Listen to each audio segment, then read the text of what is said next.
today's session is going to be recorded. So just so you know, that it is being recorded. We are doing this session because I think it's an important topic. So I'm happy for those of you who are being here and those who will be joining us, so that you will see and learn some things that I think we are facing right now. That'll be some helpful information. We have an outstanding guest, Mr. Mark Leinweaver, who's joined us. I believe he's down in Florida right now. So we're happy that he could be here. And Mark's going to tell you a little bit more about himself. But the reason I wanted to bring this session to this area is because, again, we know that this is part of recruiting, number one, and Mark's going to address that issue as being a Major League Baseball scout and a former college athlete. But the real thing that caught my attention when I saw Mark's presentation was the social media component.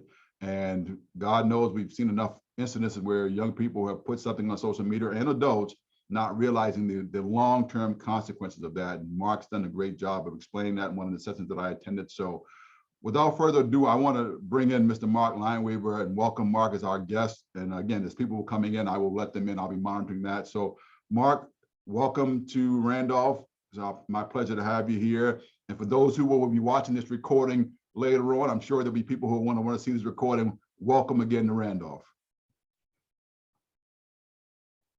Oh, my fault. I will say to start that Mr. Price and I joked about this is not a Broadway production. And so if there are some technical flubs, that's okay, because it's all about the education we're going to share tonight.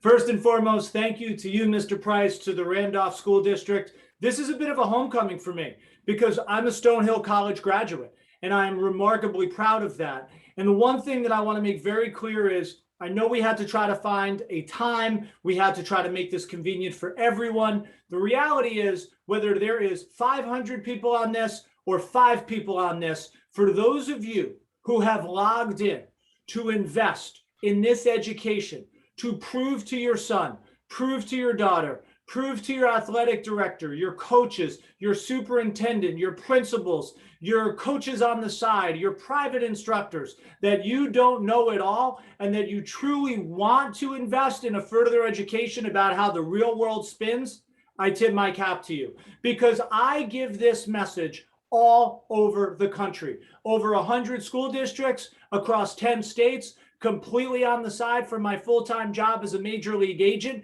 where I represent professional baseball players and their families.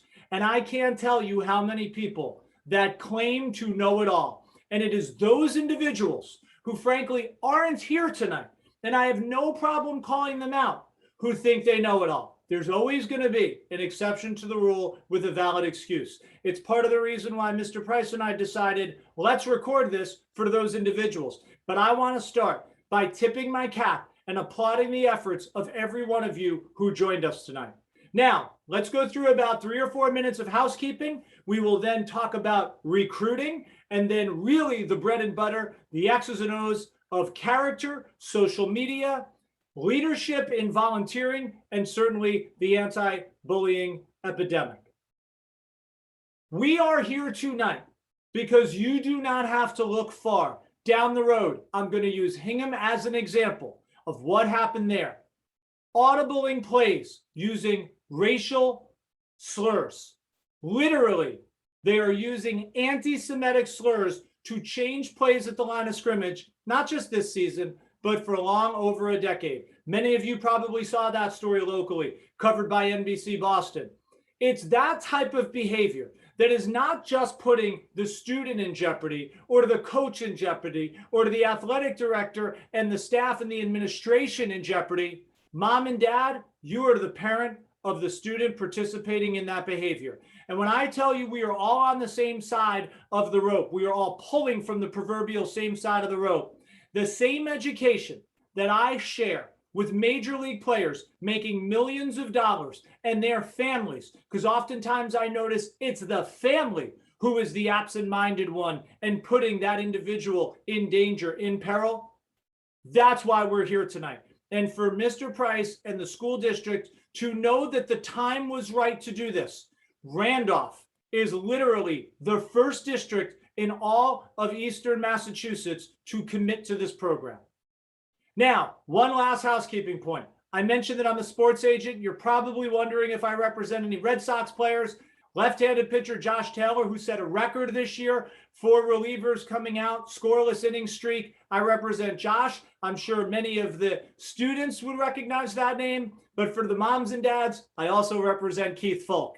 And I joke with Folk all the time. That 2004 World Series, what Keith contributed to that team, the worst thing that could have happened to Keith was the Red Sox keep winning World Series because nobody remembers who he is. So it gives you a little bit of who I am and what I do and the level in which I deliver this type of messaging.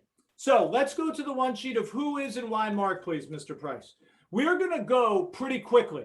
I'm talking at a slower pace. I'm going to pick it up. I'm not going to smile very often. I am going to be in your face, challenging every single person on the other side of this screen. And when I tell you that at no point am I ever yelling or challenging or over-challenging a student, I am never going to yell at a child. But for the moms and dads and the coaches and maybe even some of the area athletic directors who are paying attention to this presentation, I am absolutely coming at you because this is an education for everyone. And our goal is to come out of this tonight with a greater education to put ourselves in the best position to succeed. So briefly, who is and why Mark? I'm a Major League Baseball agent.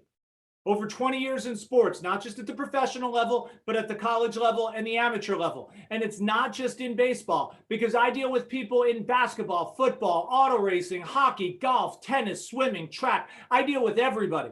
And my list of contacts and individuals that I have to communicate with on literally a daily basis never ends. I've been doing that for better than 2 decades. I represent over 75 players and families, including Major League All-Stars, many of whom you'd be recognizable with.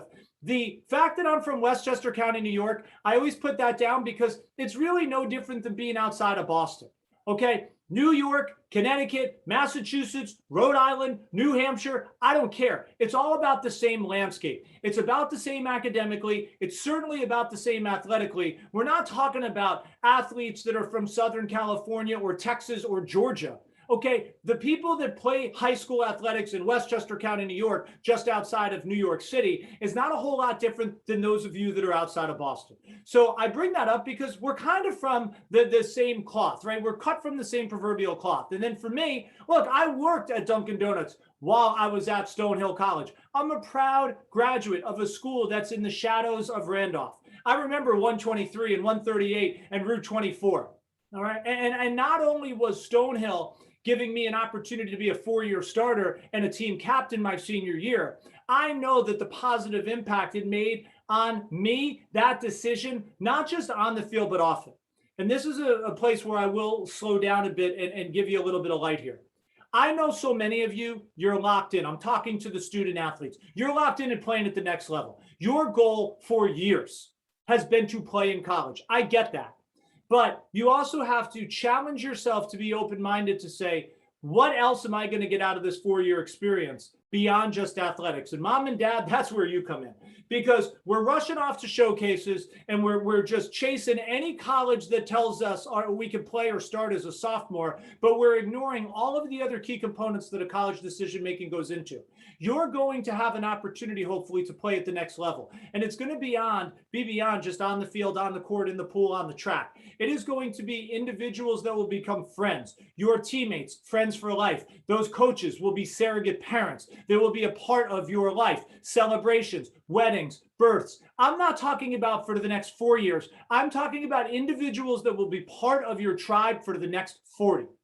That is the practicality, the relevance, the importance of this decision-making process. And it is hard to see 3, 4, 5 years down the road, but we have to be better and work harder and starting to wrap ourselves around about how this college experience is going to shape us as people. And finally, why am I here? Why do I do it? I'm going to make really one standout point about what I do for a living. I have a 365-day-a-year, 24/7 job as a sports agent. This phone right here never stops, and I am constantly at the mercy of it. But why do I carve out a few hours here and there, a few weeks a month, for 6 or 7 months a year? Because I know what this process did for me, the position it helped put me in, not just in college, but in life. And that passion that I have to be a member of your team, whether it's as an educator, whether it's as an influencer or some sort of advisor in this process. That's my role. But you know who else is on your team? Your guidance director, your principal. All right. And most especially your athletic director, because I see it too often. For the moms and dads out there, we don't like what we hear. We take our ball and we go home. We start criticizing everybody out there. And it's not just behind the scenes. We're launching this publicly on Instagram, on Twitter, on Facebook, on Snapchat, to anyone who will listen, grieving, just airing out our dirty laundry about these individuals, where in reality, they are there to help your son or daughter. They have committed their life's work to help your sons and your daughters, mom and dad. And it is very, very important to know that everybody plays a role for these young student athletes. We are all collectively on the same team. And guess what? Even the best teams, the championship teams, they go through tough times and they fight and they don't always agree, but they always find a way to get through it, to get to the top and be their best. That's us. So I don't want to go any further without everybody truly understanding that the individuals that put this together and the ones that are in the trenches with you on a daily basis are here in the best interest of every one of these student athletes. So that's who we are. That's why we're here. That sets the table. Let's take that down for a minute there, Mr. P, and let's go back to the full screen. So before I go any further, I realize that this is a presentation that is going to be a little bit of a punch in the face. There's going to be information that unfortunately you're not going to agree with.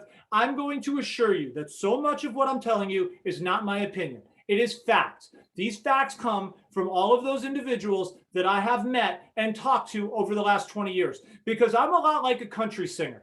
The singer doesn't necessarily write the song, they perform the songs. So much of what I am going to deliver to you today is from a collection of these really smart, really educated individuals. I just happen to be that mouthpiece. Sure, there will be parts of my own personal experience, but please know that I am delivering facts more than opinion. And that is really, really important to understand. The other point that I'm going to make before we go any further is to every one of these student athletes. I said a moment ago that I'm a major league agent. I told you I represent 75 players. Well, I am no longer the only agent on this call. Congratulations to every one of my student athletes, because you are now an agent too. And unlike me with 75 players, you have a client roster of one. Any idea who your client is? Go ahead and answer it out loud. Who is your client? It's yourself. And if you don't know your pros and you don't know your cons, if you don't know your strengths, if you don't know your weaknesses, you're going to fail.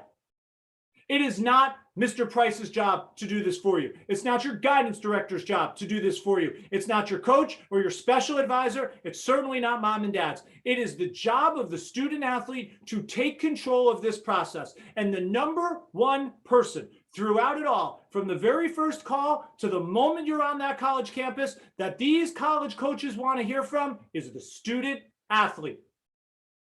And tonight, we are going to teach you how to put yourself in the best position to succeed. So I have a collection of agents on this call. All right, Mr. Price, let's go to Character Matters. Now, we'll go through this one a little quickly because we've kind of set the table and started to talk about what we're going to cover. So you'll notice in the first sentence, this Character Matters one sheet explains who I am. The second paragraph talks a little bit about why it's relevant. But let's lock in on this third sentence. All high school student athletes, in addition to athletics and academics, must be aware of social media dangers and consequences, volunteers in their community, and leaders in anti-bullying.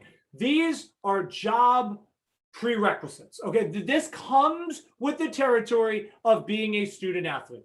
And today, character matters more than ever. College programs, they don't want players. They want people. They want good human beings first and players second. And that is literally from the top Division I program in the nation. You name the sport. Let's talk about baseball and Vanderbilt. They want people first and players second. Alabama for football. They want good human beings. And I don't care if it's at the Division III level and Bridgewater State, it is from top to bottom. And the sooner we understand how important that is, not only in your day-to-day right now in Randolph, but as you move forward, not just through college, but in life, Society is sadly crumbling a bit, and we absolutely have to be better as people. Character matters. I'm a big believer that athletes that participate on their high school or summer league team, you could play in college, but you've got to find that perfect place to go before you find that perfect program. And I believe, as you know, you're the agent. You're going to handle the process here, student athlete. And I'm going to give you some sobering realities. Everybody should chase that Division I opportunity. Everyone should have that shoot for the stars type of ambition to them. I'm not in the business of being this doom and gloom negative guy. In fact, as a sports agent, I'm the exact opposite. But I'm also someone that has to give some tough news and deliver realities to those professional athletes. I'm doing the same thing here. Stats don't lie. 95 to 99% of the population is going to be better suited for Division II Stonehill and Division III Bridgewater State than they are for any Division I program. We're going to talk about that here in a minute. And getting cut from the team does not mean that your athletic career at the college level is over, because it's going to be really hard to make a team. It's going to be even harder to start on a team as a freshman.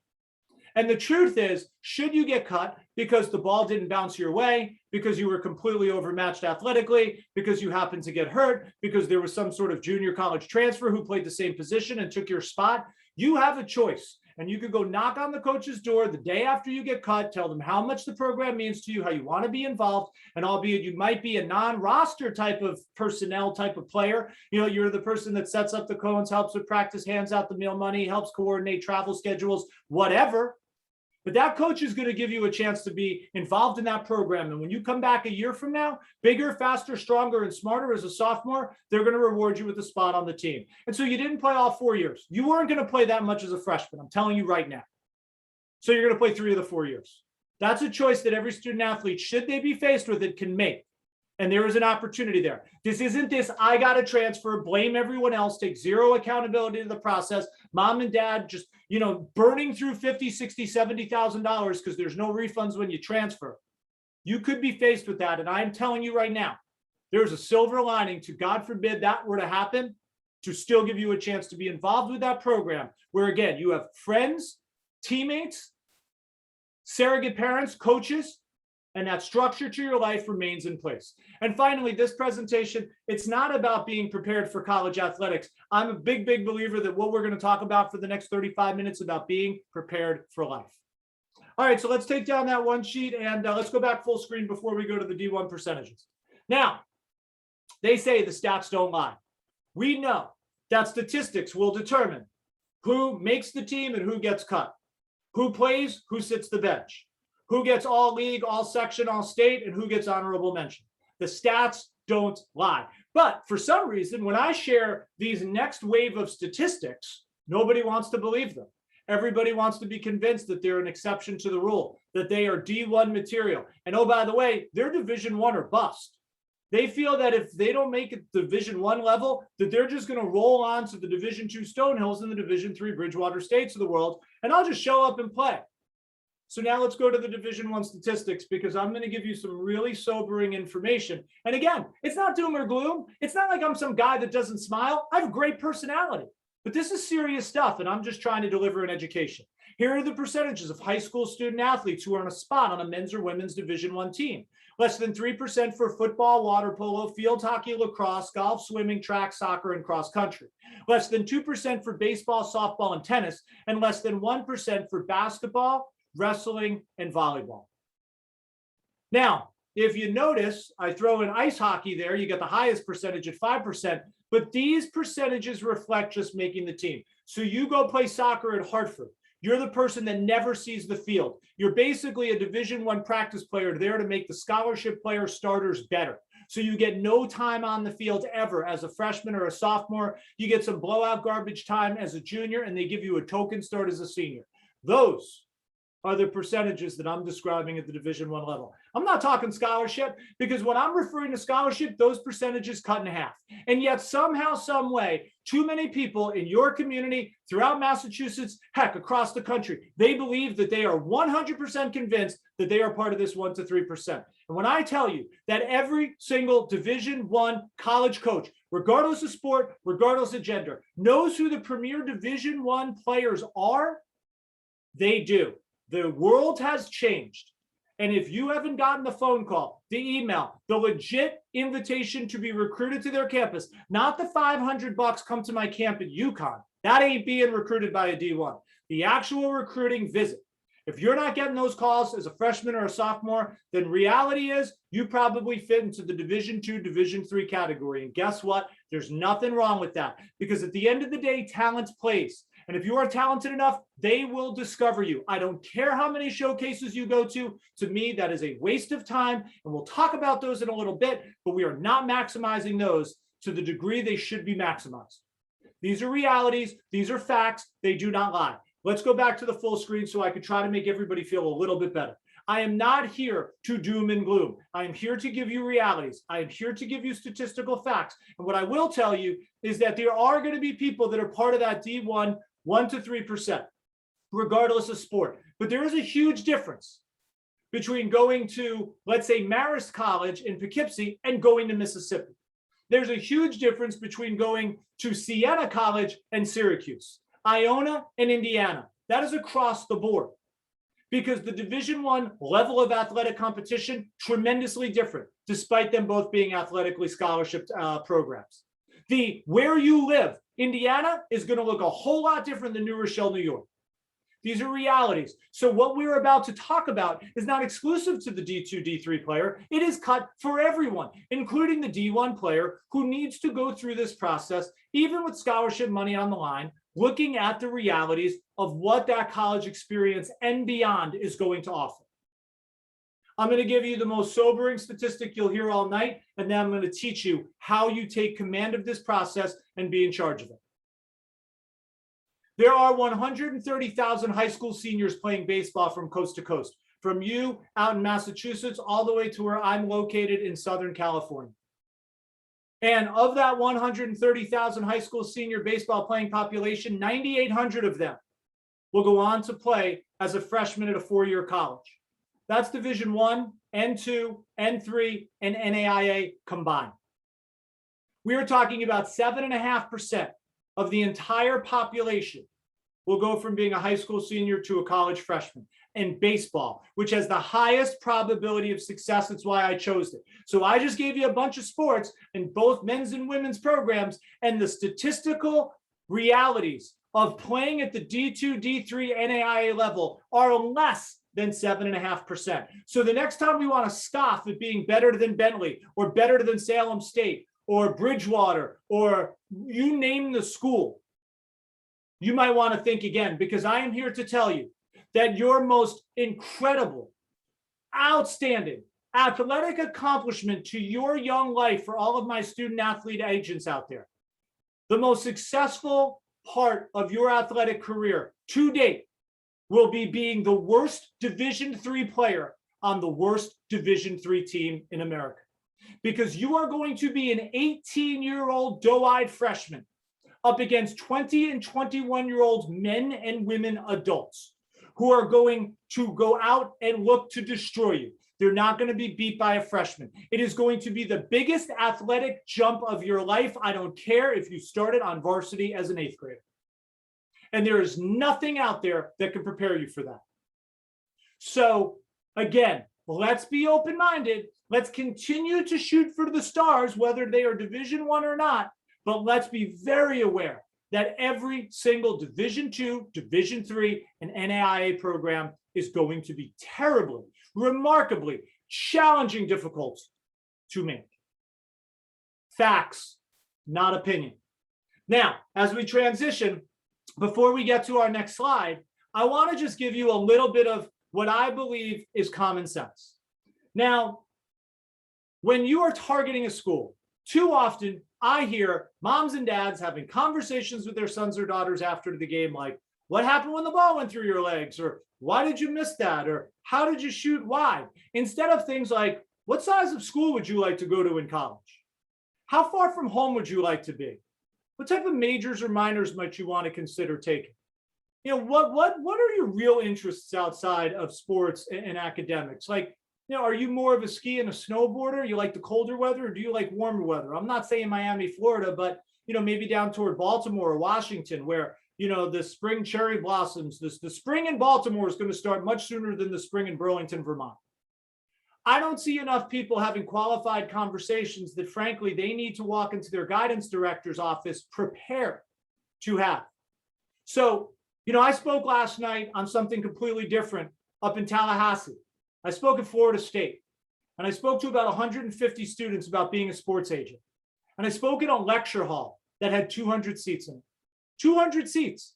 I was at the very bottom, looking up as if I was looking at the upper deck of Gillette.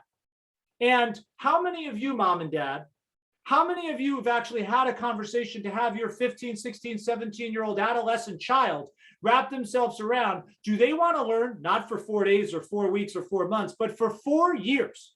Do they want to learn in an environment with 200 students, with a professor speaking faster than me? You got a question in the back and they're going to ignore it? Or do they want to be in more of an intimate setting where there's 25 or 35 or 55 students in a classroom and there's more of a dialogue? Because that's what you are setting them up for. You are investing, by the way. Good time to tell you. We want to talk about scholarship money? Mom and dad, you're going to pay anywhere from $100,000 to $250,000 over 4 years for your son or daughter to go to a college. You are still going to continue for them to play. You're going to pay to play. And so I would think, we always hear, well, college is all about the education. Is it? Because we seem to be ignoring the part that I'm on right now. And so to have those qualified conversations where your son or daughter is going to be able to say, even at 15, 16, 17, I'd rather be in the class of about 50 than 200, then we know we need to target schools under 8 or 10,000. And do you want to be 2 hours from home, 4 hours from home, 6 hours from home? I know you've gone on tons of showcases. You've been to travel ball teams. You've jumped on airplanes. You've done it all. Start to match up those trips and how long they're in the car. And not just for a weekend, but they are going to make this commute for 4 years. They're going to make this commute 25 to 50 times over that 4 years. So now all of a sudden, 4 hours might be too far. 2 hours might be more comfortable. Or 2 hours is too close and 4 hours is a better fit. Or maybe they can jump on an airplane and go to North Carolina or Chicago. You need to use this time to your advantage. You need to have these types of discussions. Before we go blaming the guidance director that they're not doing enough, we need to have these discussions internally to prepare ourselves. We don't roll the ball out on the first day and say, let's go start playing games against our rival schools. You practice for weeks or months. Then you throw in your off-season conditioning. This is a tremendous preparation investment before we play our first game of the season. And the season isn't won or lost on the first game. It's won or lost in the end, hopefully a championship. Same thing in this process. We got to put the prep work in, then start the commuting into all these different schools up against this hourglass of time, because money is going to be a factor. Time's going to be your enemy. And in the end, the championship is the school you chose. Moms and dads, there is no one else in this country talking like I am. And I'm not trying to compliment myself, but I'm just trying to give you a level of common sense that Mr. Price and Randolph and everybody in your community understands. And it is so important that you understand it now too, because I promise you, the next 2 slides, I'm going to show you how you put yourself in the best position to recruit yourself as your own agent based on these type of very simple dialogue questions. So, size of the school, distance from home, majors and minors. I don't think a student should be declaring a major at 17, 18. If they do, great. I want them to be whatever they want to be. But the reality is we should match up what they do well in the classroom in high school to what the majors could be in that college. That's not that tough to do. Extracurriculars. I told you, do we like skiing and snowboarding and we want to go north of Boston up to New Hampshire, Vermont, and Maine? Do we want to go somewhere a little more south? Because again, the spring in Baltimore starts way sooner than the spring in Burlington. Well, if they hate skiing and snowboarding and they don't like the cold and it's dark and miserable and dreary, why are we putting them in a school at $150,000 to $200,000 for the next 4 years outside of Manchester, New Hampshire, where we have the same option in central New Jersey? It's things like this that, to me, I don't have a master's degree like a lot of your ADs and your guidance directors, or an EDD like your principal or your superintendent might have, but I have a PhD, and it is in common sense. And every single thing we have talked about to this point is strictly common sense. Okay, let's bring up the voicemail, please. So we've got about 5 minutes left on recruiting, and then we'll transition into character. So when we look at this voicemail, I want you to understand that everything I just talked about for the last 5 or 8 minutes has everything to do with this voicemail. And this voicemail is going to be left by my student athlete agent. It's not going to be left by somebody you just hired for $2,500 to do this for you. It's going to be left by the student. Dare I say, by the child, because the college coach wants to hear from them. And everybody's focused on the Division I, Division II, Division III head coach. That's not their job more times than not. The associate head coach, the assistant coach, the graduate assistant coach, that's who's going to be fielding calls from high school prospective student athletes. And this is our voicemail. Hi, Coach Bowen. This is Mark Leinweaver, and I'm a junior at Yorktown High School in Yorktown Heights, New York. I'm calling to introduce myself because I'm very interested in Stonehill College, and I plan to visit the campus with my family on November 17th. I'm definitely interested in the communications program and obviously playing for your baseball program as well. I'm the starting catcher on my varsity high school and summer travel team. I have a 3.1 GPA, and I got a 1310 on my SATs. In addition to being an athlete, I'm a member of the Unified Special Olympics, and I volunteer in the community with that charity.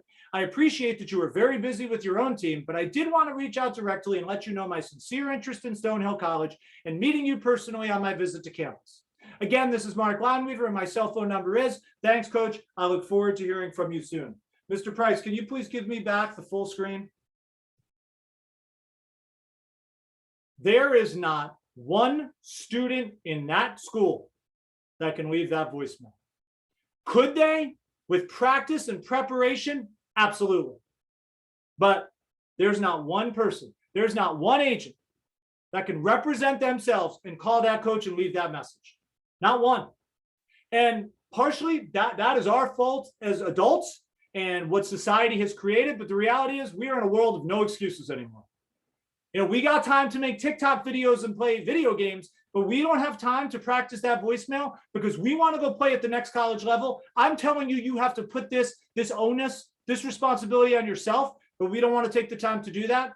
And I just, through the last 10 minutes, we have talked about size of schools. We talked about distance from home. We talked about majors. We talked about minors. We talked about extracurriculars. We have created a portfolio of what's going to be right for us. Might be 3 schools, 6 schools, 15 schools, but you know who you are locked in on.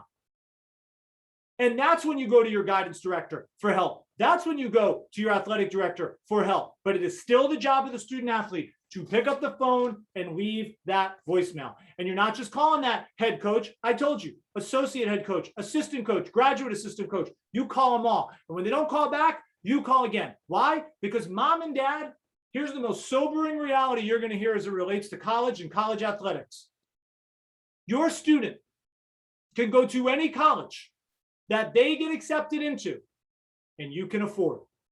That's a reality. That's a fact. So the next time we think like, oh, we're not being recruited, and how come people aren't knocking on our doors? It is a buyer's market. You control this process. Your academics and the rest of your portfolio getting into the school, half the battle, paying for it, the other half. But we are just running around with no game plan, talking to any coach that shares that much interest in us. The whole process is backward. This is your job and responsibility to control. It starts with our student athlete agents. Okay, briefly, let's go to the email.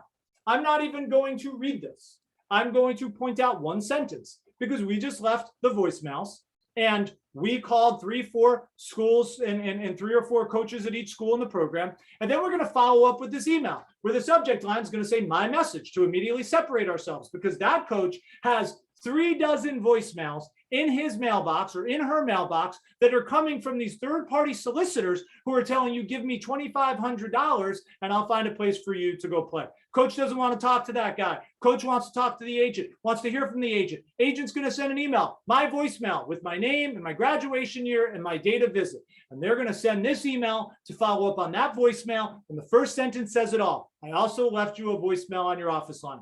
You are separating yourself that you are not only calling, but you are emailing. You have a client that is interested in going there, and you are representing that client. That coach is going to know you mean business. You've done your homework. You know the size. You know the distance. You know the majors. You know the minors. You know the extracurriculars. And that coach is hoping that you're a good person and a good player. And if you are, this thing's going to come together fast.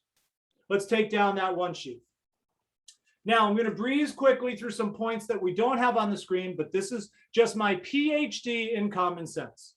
We go through this process. We make the calls. We send the emails. We follow up. We go on the campus visit on November 17th. And while we're there, we got to do more than just wait at 4:15 to go see the coach for 15 minutes before or after the game or practice. We're going to get there for a 1 o'clock tour. We're going to walk around this campus for 3 hours. I hope you taste the food because you're going to eat it for 4 years. I hope you poked your head into some sort of class or met the dean of business because you're really good in math and you think you might want to go into business at Bentley College. I hope you met some of the staff or saw what a class looks like. I hope you walked from one end of the campus to the other, because when you have a class at 8:30 that ends at 9:45 and your next class starts at 10, I hope you can book it when it's raining sideways and it's 38 degrees in mid-November, because you got to get to that class. We're going to these college campuses, even on showcases, and we are ignoring everything of what the college experience looks like. So many of these students at 15, 16, 17 have no idea what a campus looks like. They know what the athletic facility looks like. They don't know what the campus looks like. And to me, that's on mom and dad. That's on you. We are not maximizing that time. We are trying to worry about which coach is going to come up to us in the parking lot and tell us, come visit our school in Buffalo, New York, 9 hours from here. That in no way, shape, or form fits our profile. That's what we're doing. So to maximize that trip beyond the athletic component, crucial.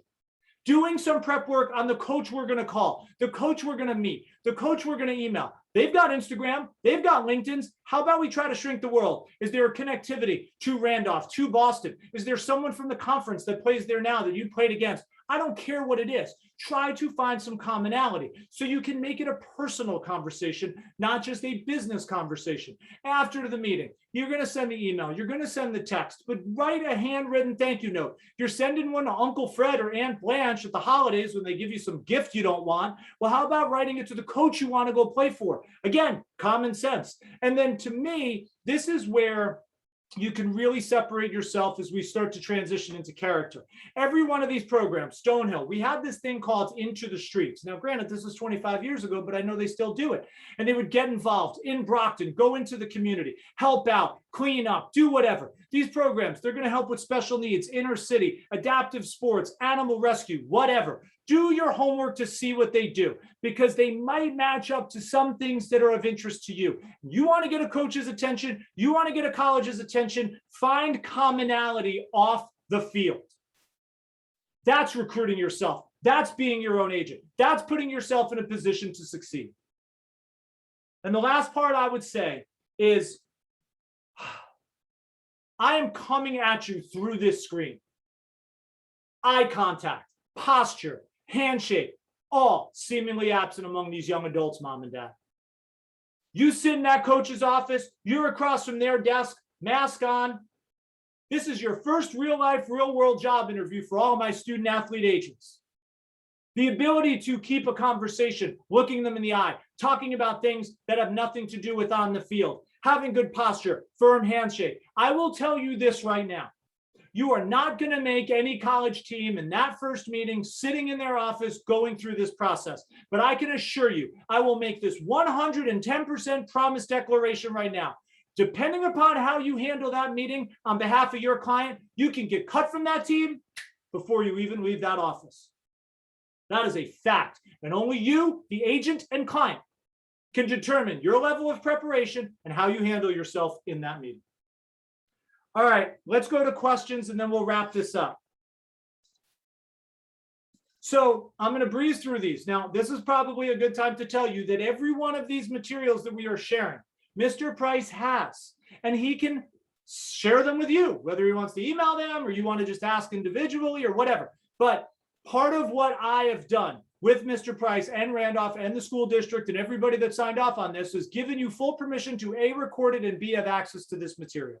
Take advantage of it. So we're going to move really quick.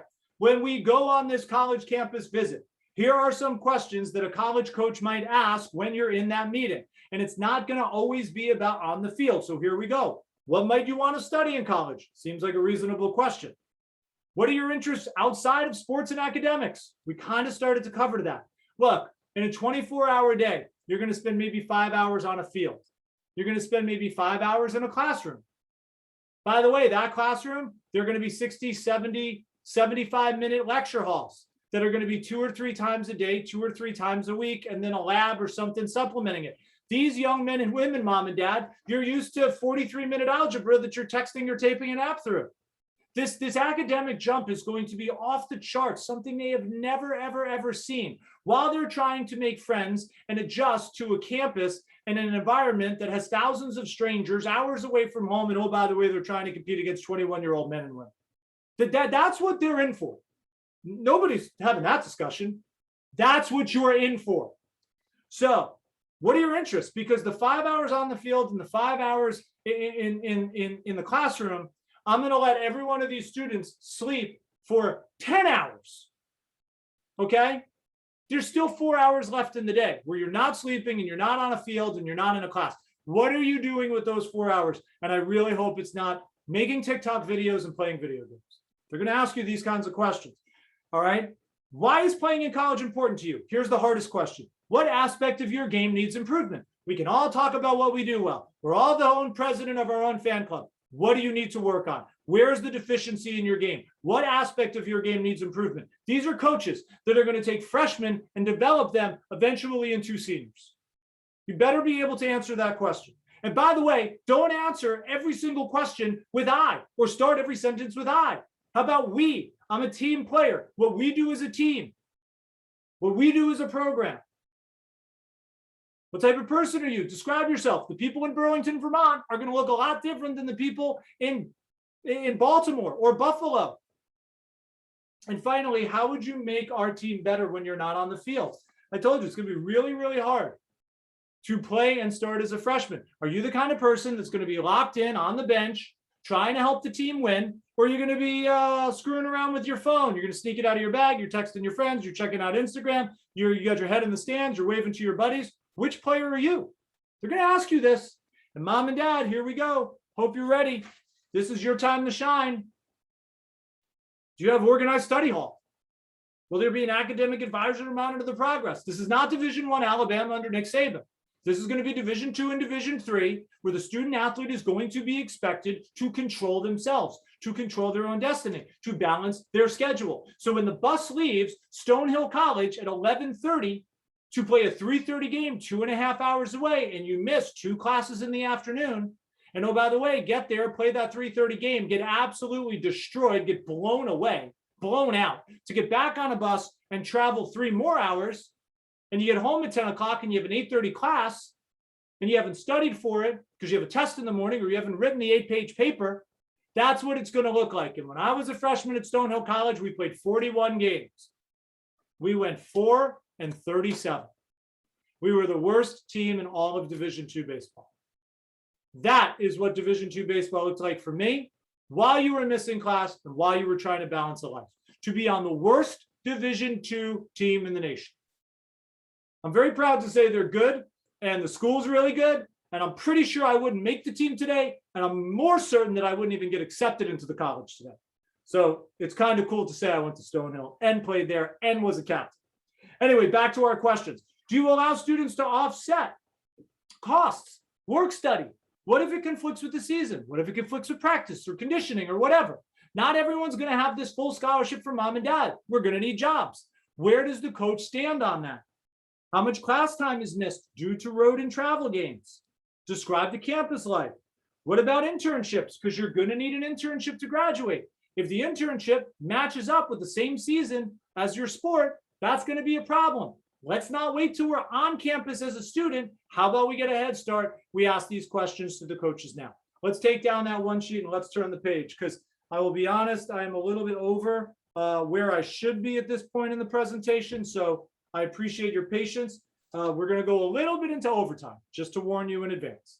Now, the reason I spent really more time than I traditionally would on the last 30 or so minutes is because I know that everybody on this call is more interested in hearing about recruiting and college and opportunities at the next level than, frankly, character. I know that, and Mr. Price knows that, and your superintendent and your principal knows that.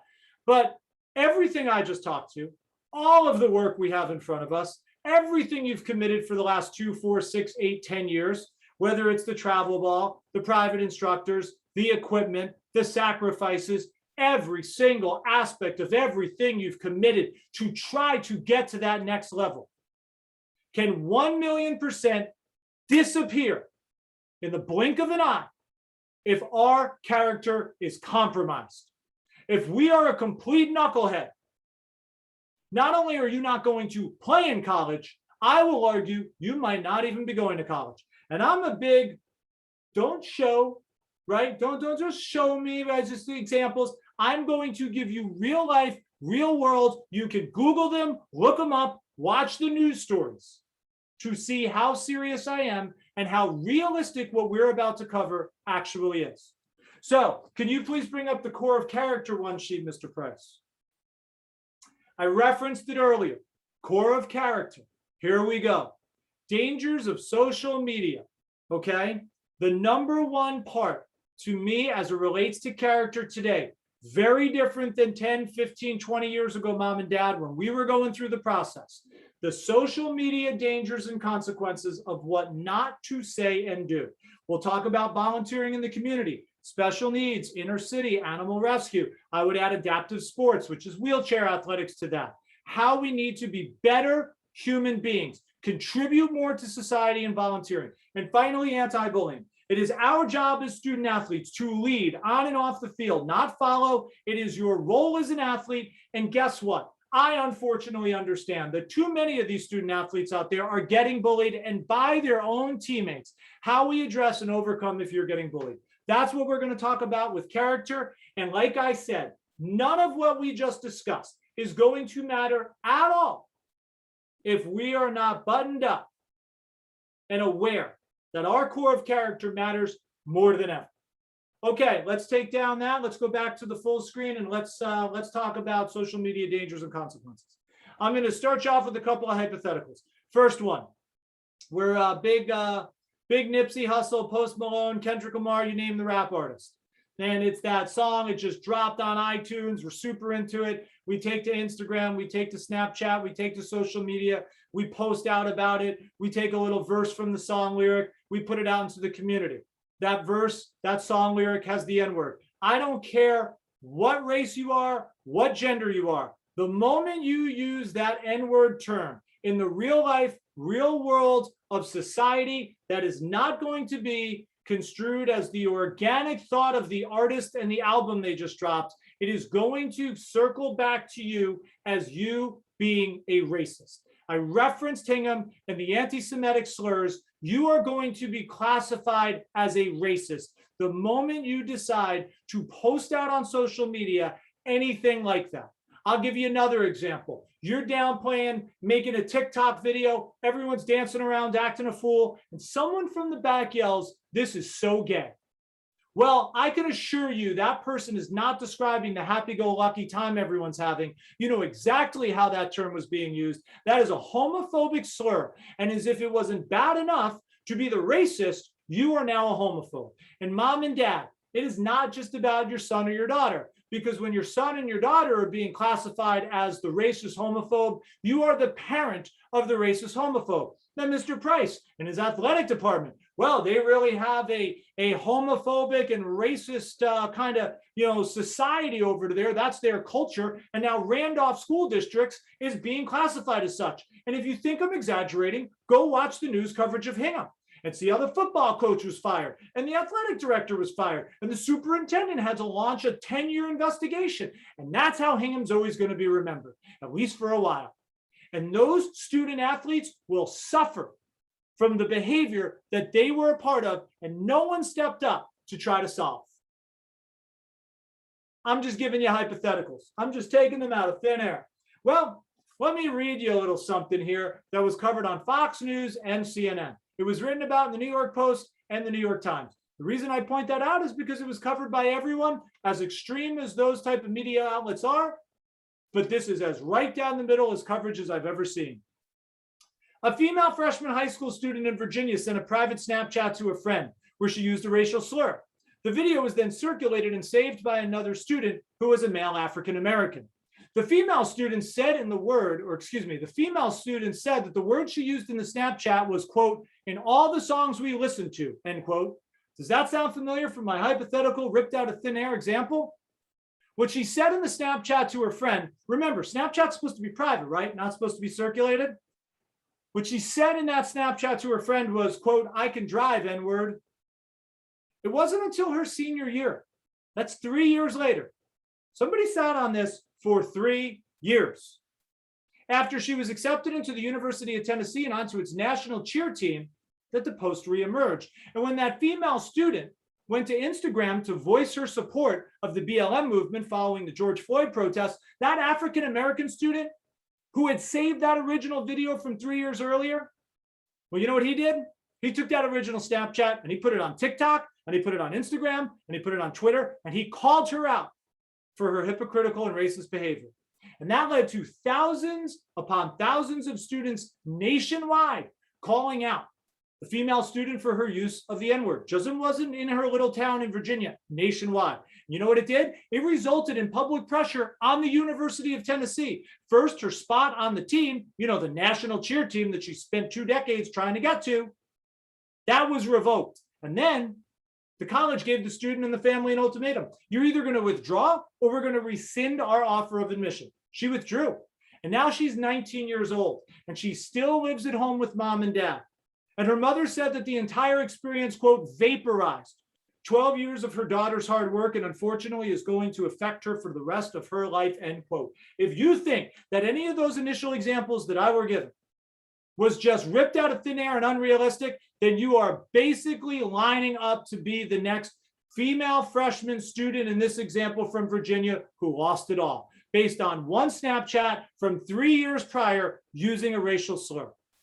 There isn't a college program in the country that is going to condone that type of behavior. There isn't a coach that is going to put their team's reputation on the line, put their college's reputation on the line, put their personal livelihood on the line based on behavior like that. They are scrubbing your social media. They are ensuring that that type of behavior isn't happening. You're not going to not play for that team. You're not going to make that team. As we just learned in this example, you're not going to go to college. And that is going to cover her and quite frankly, follow her for the rest of her life. I'll give you one more example before we get into volunteering. So I hear it all the time. Boys will be boys, girls will be girls. Those are just kids being kids. That's just teasing. That's just name calling. So we got the boy getting ready for gym class in the locker room, not the most popular kid. He's in his underwear getting changed. A couple of guys are going to have some fun. And you know what? Boom. Just decided to take a little picture. Okay? Not saying they're going to go to Instagram, not saying that they're going to go to Snapchat, just a group thread among 3 or 4 people. Couple girls, mean girls, we don't like that girl, that's the catty girl, boom, take a little picture. Inside the locker room, in her bra, circulated to 2 or 3 people. Well, you and I both know that that's not going to stay a secret. That text thread, that picture, it's going to get out. And once that text picture gets out, once that thread starts to expand, then I'm going to tell you what's going to happen. That victim, that innocent victim, that boy in his underwear, that girl in her bra, she is going to be violated. She is going to not only be violated, but she is going to be a victim of a crime. And when the parents find out, they're not going to waste their time calling the guidance director or the athletic director, or even the principal. They're going to go straight to the superintendent. And the superintendent's going to call the police. And the police, they're going to come knocking on your door. And when they do, they're going to ask you, hey, will you come down to the police station so we can ask some questions? And when that violated boy in his underwear who had that picture taken and he was humiliated and the rest of his life has changed, or that girl in the bra in the exact same position, same thing, humiliated, violated, they want to press charges. Well, you took a photo and were part of a distribution of a photo of a half-naked underage child. You know what that's called? Child pornography. And you know what the penalty to that is? Registered sex offender. And now you're a 16, 17-year-old registered sex offender. All because boys are going to be boys. Not that big of a deal. Mean girls will be mean girls. Oh, come on, they're just having fun. Well, have fun being a registered sex offender trying to move into a neighborhood down the road, trying to get a job and putting that on your application. All because of us being absent-minded to the dangers and the consequences of what these weapons hold. And mom and dad, you're putting these weapons in the hands of literally juvenile adolescents, 13, 14, 15, 16, 17, on the cusp of the next biggest stage of their life with zero protection or security, or frankly, from what I see, policing. That's what's on the line. That's why character matters. That's why we spend so much time talking about social media dangers, consequences of what not to do and what not to say. And this is the part of the lecture that I give to major league players, to minor league prospects, to their wife, their mom, their dad, their brother, their sister, their kids, their girlfriend, whomever. Because in a world where everybody comes after them when they don't perform on the fields, it is easy to respond. And they can sink their ship before it even leaves the dock. The difference is they have someone in my office to help monitor and police that professionally on an hour by hour, heck, minute by minute basis. You don't. Before I get into the part about the volunteering, I do want to just back up. I'm showing that I'm truly from New York. I apologize to Hingham and the school district. It was Duxbury. It was Duxbury who had that incident with the anti-Semitic slurs. I just want to clarify that. And again, I would encourage every one of you to Google Duxbury football anti-Semitic. And you will just find story after story. And this wasn't like 15 years ago. This was in May. Real life, real world. Okay, so now let's transition and talk a little bit about, on this core of character part, volunteering in the community. We gave a couple of examples. We talked about special needs, inner city, animal rescue. I don't care what you choose to be a part of. That's going to be more personal to you. But for me, special needs is a grand slam, slam dunk, home run, touchdown. Why? Couple of reasons. One, you have special needs students in your school district. You have gone to school with these individuals for years. They did not choose to be special needs. That was not a choice, but they did choose to play sports. They did choose to be a part of something. And you know what they need? Not pity money, not the check mom and dad will write to make themselves feel better and get a tax deduction. They need able-bodied volunteers, like all the student athletes that are on this call tonight and beyond, to go help, assist, set up cones, run the clock, be the referees, whatever. That's what they need. And I promise you, you get involved with those special needs organizations that are right there in your school district, in your town, you will learn a little bit about the person on the other side, but a lot about yourself. And when I tell you that character matters, to show that selflessness, those coaches at the next level, they're going to know who you are on the field. You're going to send them video, you're going to try out, they're going to be able to measure who you are on the outside. But you know what they can't measure? Who you are on the inside. And it is examples like this in volunteering with special needs, inner city, anti-bullying. I don't care what the initiative is, but to give back and show selflessness and take initiative and be a better person and make your community a better place, that is going to make the difference. Because this is not just about making the team. We are now in a world where athletics and academics get you so far. And when that college is reviewing your application and you could put things like this on it, it could be truly the difference between getting accepted into the school or getting rejected. Real life, real world. And I cannot advocate more for special needs. And I hear all the time, I don't know if I want my son or daughter to be around the special needs students. That could be uncomfortable. I don't know if my son or daughter is really qualified to go into like Dorchester in the inner city and start helping with those programs. That could be uncomfortable. Well, I'm not going to fight you on how that might be uncomfortable, but I'm here to tell you, what do you think dropping a student off with thousands of strangers a few hours away from home is going to be like when they're 18 years old? Think that's going to be comfortable? You better get comfortable with being uncomfortable right away. Why not start in our own backyard where we can make a difference and truly help others? All right, I'm in like quadruple overtime, so this is my last point. I told you you have to be a leader. You have to be a leader on and off the field, and this is as it relates to bullying. It's your role as an athlete. Please, last slide. Mr. Price, can you please bring up the photos?